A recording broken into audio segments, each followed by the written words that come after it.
Hi, Goldie here. Today we're going to talk about this relatively unknown, yet potentially very powerful group called the IPAB, or the Independent Payment Advisory Board, that was created in the Healthcare Reform Bill.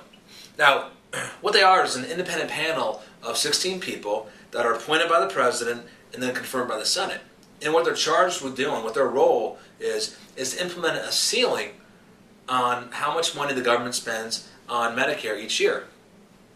Now, again, what they do, what their power is in making recommendations that will ultimately cut Medicare spending to keep Medicare within the annual limits that are set. Here's the important part.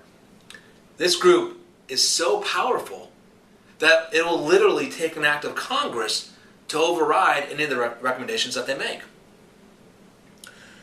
Now, the tricky part is, given all their power, the IPAB is actually limited into what changes they can really recommend.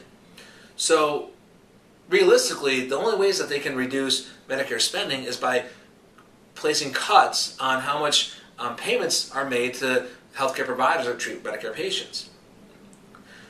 This is going to become a real problem, a real issue, both financially and logistically, for hospitals, doctors, anybody that treats Medicare patients. And what we're going to be left with, unfortunately, is an even greater shortage of physicians that are willing to accept and treat these patients. And unfortunately, these folks are going to find it harder and harder to get the access to care that they need.